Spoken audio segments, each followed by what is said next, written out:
Hey, what's going on out there? This is Dedrick with the Coaching Air again. We are here again today with Entrepreneurs Unstuck. And I have a special guest with me today. I have my wife, Janell. She is going to be on with me today. And I think it's going to be a great topic that we're going to discuss, which is the what if factor. So, yes, we're going to be talking about the what if factor revolving around business. What if as a business owner? What if some scenarios come up? What would you do, and how would you handle those situations? So, without further ado, we're going to go ahead and get started. Today is the what if factor. So, hey, Sage, hey, Janelle. Hello. Pleasure to So, be here. okay, good deal. Awesome.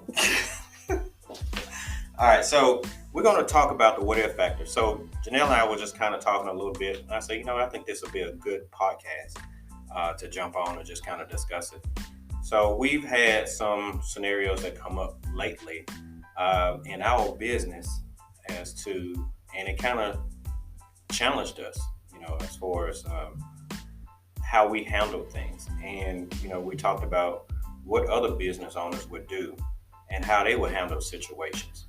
So we'll share a little bit about our scenario. So recently we had some projects that came up. We're contractors.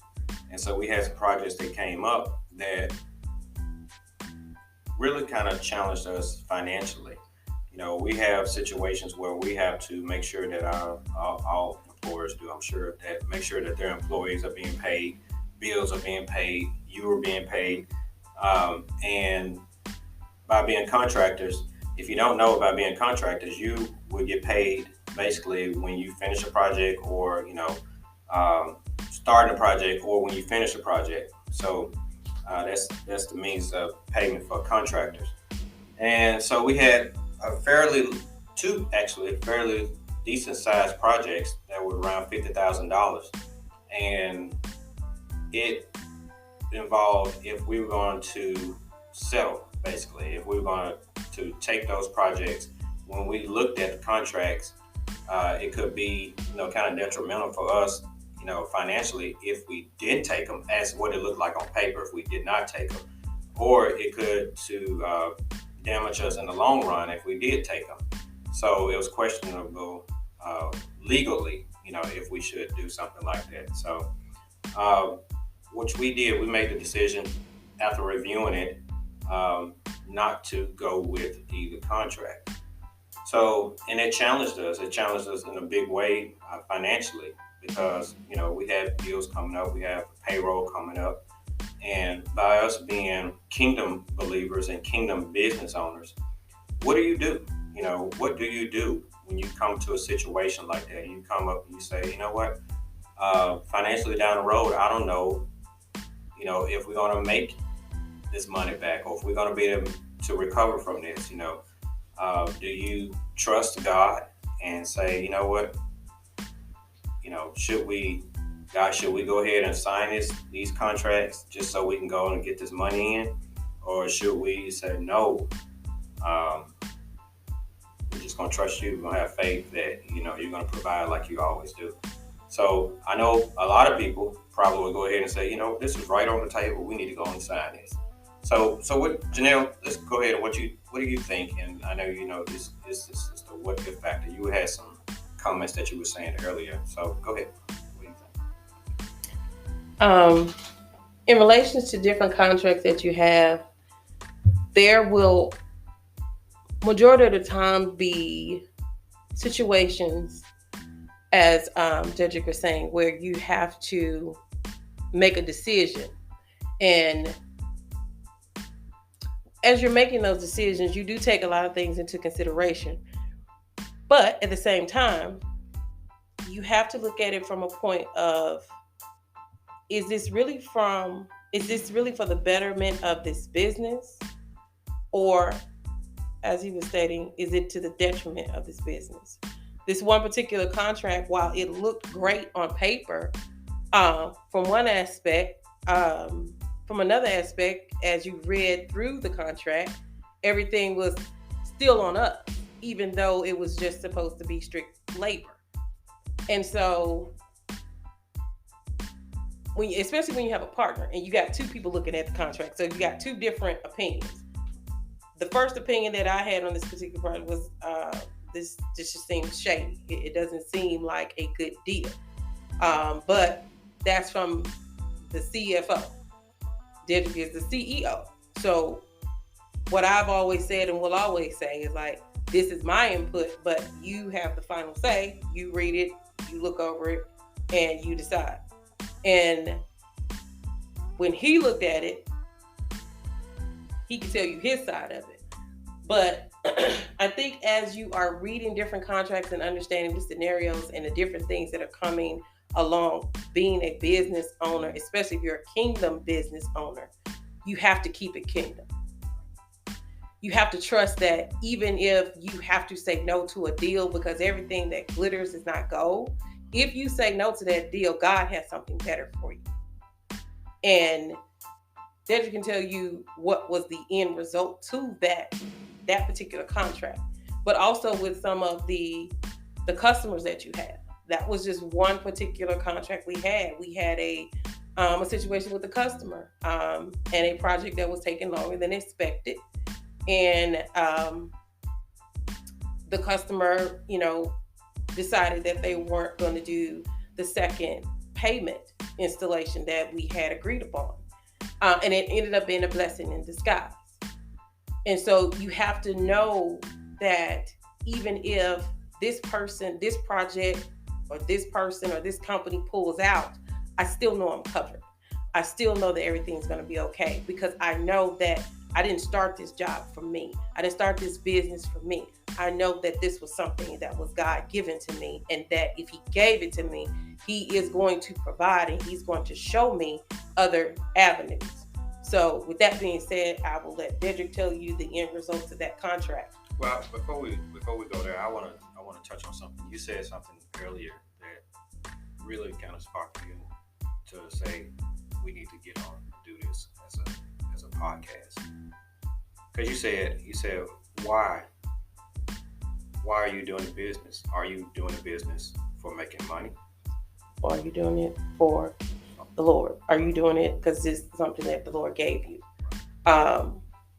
What is the root of it? What's the root of you even bringing the business into play? Yeah. So when you said that what that made me think about is when you come to situations like those contracts, right? And you have those different type of scenarios, you have to look back and say why. Mm-hmm. Why did I start this business? Correct. Why am I continuing this business? Correct. Because for some people, business, now for everyone, business is challenging. Mm-hmm. But for some, they can get in there, they can be a year in or 2 years in or whatever. And it's so challenging to them, then they'll say, you know what, I'm just going to go back to work for somebody else. Mm-hmm. Right? So, if you went into business with the mindset of, I want to go into business just to make some money. Right. So it'll be easier for you to fall back mm-hmm. when you challenges arise. It'll be easy for you to just say, you know what, this ain't for me. I think I'm just gonna go back, to work for somebody else. But if you know your why, and if your why was bigger than you in the first place, right, and your why was for the kingdom and it was for God because he gave you that assignment mm-hmm. to do that, you can't. It's not so easy for you to just, retreat or fall back and say, you know what, now you got to press forward. Now mm-hmm. you got to push through. Now you got to persevere and say, you know what, this was God. He brought me into this. I know this was not just about money. Mm-hmm. I know this was about something else. And I know this was bigger than me. And I know that, this is going to not only affect me, but it's going to affect others. And it could affect my generation or generations to come after me. Right. So when you said that, that's what triggered for me was like, okay, it's not just about money, or when they start businesses, they have to look at it saying it's not just about money. Because if you don't, because the money is going to come and go. Mm-hmm. Money is going to get big and money is going to get small mm-hmm. while you dealing in business. And you're gonna have those seasons where you just like scraping. To be honest with you, you're gonna be scraping to maintain. And if you're in that season where you're scraping to maintain, but if you remember the why, that'll help you get through those seasons. And also, as you're remembering the why, even in those seasons, you have to also understand and be strategic as to what you commit yourself to. Because, as I stated before, everything that glitters is not gold. Right. Not every contract is a good contract. Not every customer is a good customer. And so you have to be mindful and you have to be prayerful in each and every scenario. Because even when you're scraping, you're probably more prayerful as versus, when everything is flowing good. Because then you get in a comfort. But you still have to stay prayerful. You still have to pray, and you still have to be in a kingdom strategic mode, in understanding that this is my spirit, this is what the Lord has called me to, and I need to be mindful of what I put my name to. Yeah, that's big. Because even when you, like you just said, what you put your name to, that's your character. Yep. That's gonna follow you. So if you put your name to something, say, not even just with contracts, but just dealing with business people, dealing with people in general, and while you're in business, and you say, well, you know what, I think I'm gonna take this deal, because we've had some people in the city over the years that where they had some fraudulent stuff that come up, and the media called them. They was doing some stuff under the table, and they was busted. Now that follows those government officials throughout their life, throughout their career. Not just in the city, in the world period. Yeah, in the world period. So even when you're doing your business dealings, so if we do some shady stuff and do it under the table, and then boom, it comes to surface. Now that has to follow us. Yep. So that's in any business dealings, government, whatever, whatever area you're in. You just have to take that into consideration and remember saying, you know what, dude, is this worth it? Is this short term? Because that's all it is.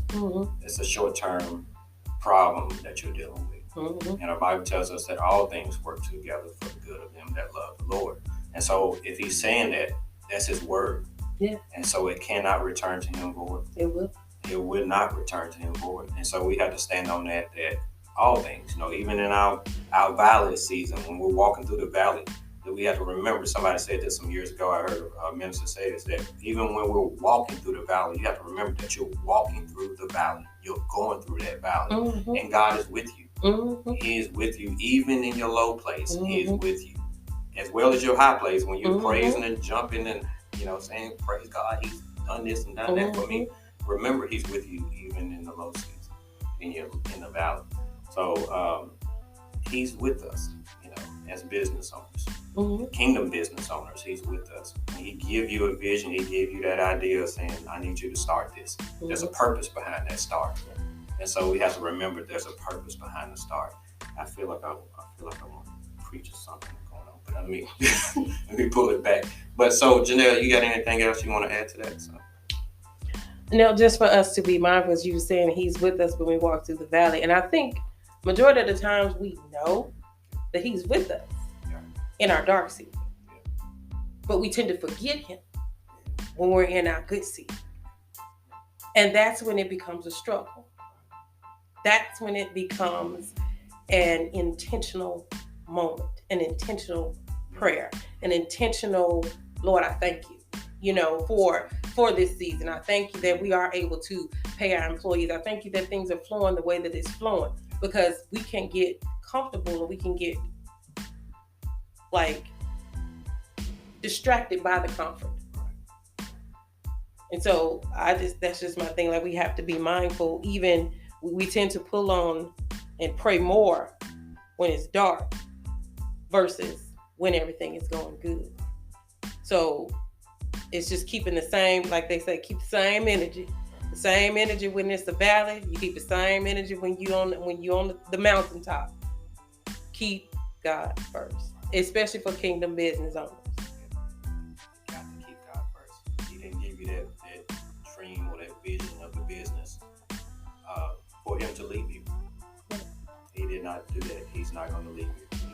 forsake you.